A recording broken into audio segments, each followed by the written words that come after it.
তার কাছে জানাবো, যার জন্য আমার মনে হয় এই প্রতিষ্ঠানে যদি অ্যাক্সিডেন্টে কোনো অঘটন ঘটে। पश्चिम बंगाल में चुनाव के बाद अब हिंसा का दौर शुरू हो गया है। पश्चिम बंगाल की राजधानी कोलकाता के उत्तर 24 परगना जिले के मध्य ग्राम में आधी रात को ताबड़तोड़ गोलियां चली, जिसमें शुभेंदु अधिकारी के पीए चंद्रनाथ रथ की मौत हो गई। चंद्रनाथ रथ की मौत की खबर जैसे ही उनके घर पहुंची तो मातम पसर गया। उनकी मां का रो रो कर बुरा हाल है। दुखी मन से उन्होंने कहा, मैं चाहती हूँ कि दोषियों को सजा मिले। मैं एक माँ हूँ, मैं नहीं चाहती कि उन्हें फांसी हो। मैं उनके लिए आजीवन कारावास चाहती हूँ। उन्होंने ऐसा इसलिए किया क्योंकि बीजेपी सत्ता में आई। सुनिए उन्होंने आगे क्या कुछ कहा। আমি চাইছি দোষীরা শাস্তি পাক। কি শাস্তি চাই? আমিও একজন মা, আমি চাইবো না তাদের ফাঁসি হোক, কিন্তু যাবজ্জীবন কারাদণ্ড চাইছি। আর চাইছি যে আমরা ভারতীয় জনতা পার্টি করি বলে আমরা আজকে ক্ষমতায় আসার জন্য আমাদের সভাপতি বিরোধী দলনেতা যখন বলছেন সুশৃঙ্খল ভাবে থাকতে, তখন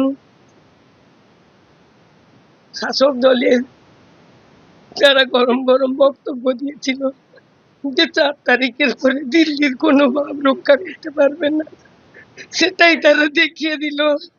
আমি আজকে নতুন সরকার যে গঠন করবে তার কাছে জানাবো যে আমার ছেলের এই মৃত্যুর যেন শাস্তিটুকু হয়।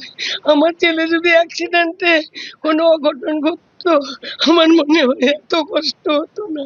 তাকে যেভাবে কষ্ট দিয়ে এতটাইরা মারলো, এটা পুরো তৃণমূলেরই সাজানো গল্প।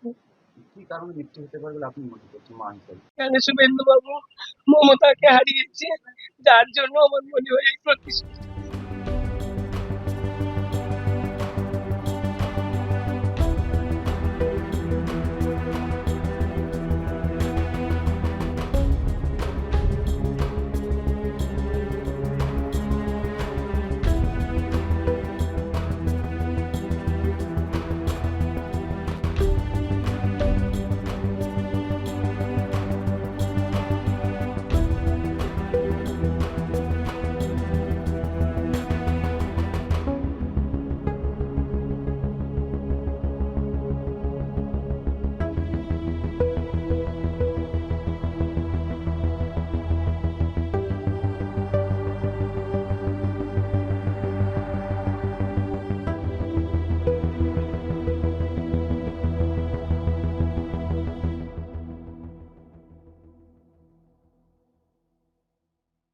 देश दुनिया की ताजा खबरें और वीडियोस के लिए अभी डाउनलोड करें पत्रिका ऐप।